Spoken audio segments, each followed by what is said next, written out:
Watch how in this performance, Michael's hat is symbolic of that old Motown image and grooming, and also of the classic, traditional, vaudevillian way of performing in which he was so famously and rigidly trained. The hat is a symbol of Michael's mental bondage, like a proverbial perversion of the helmet of faith. It represents his handlers and their industry control over him as a child star, dressing him in older, more traditional styles of clothing.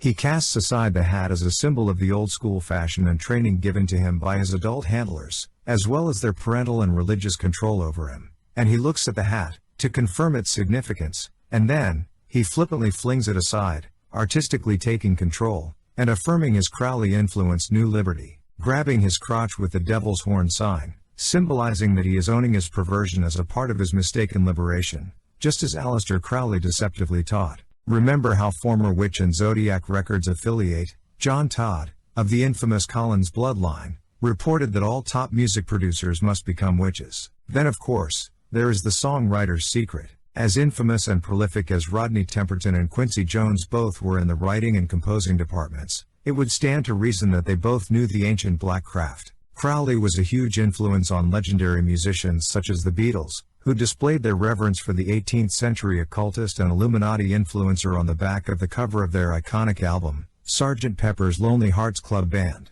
Jackson also worked with Beatles superstar Paul McCartney on the Thriller album too, by the way. Surrounded by all these Crowley students, and surprising the world with his now trademark MoonWalk, which is a fulfillment of Crowley's request that initiates learn to walk backwards, it is not at all a stretch to believe that a young Michael, just barely out of his teens, could be influenced not only mentally and emotionally but spiritually, by the magic which influenced his music business mentors.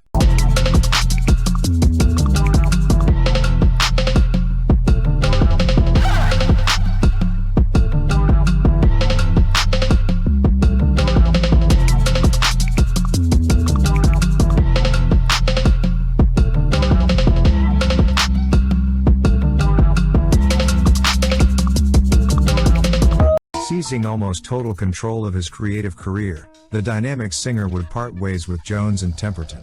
Without their mellowing influence, Jackson's music became edgier, angrier, more paranoid. Eventually, the lyric from Off the Wall, "Let the madness in the music get to you," seemed less like musical poesy and more like prophecy. Jackson reveled in the spotlight that Thriller afforded him.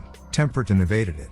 But though they approached success differently, this odd couple couldn't have been more compatible musically. Their brief collaboration helped rescue the music industry while creating the finger-popping soundtrack for a generation. In the end, that's probably what most of us will remember most about the King of Pop and the Invisible Man.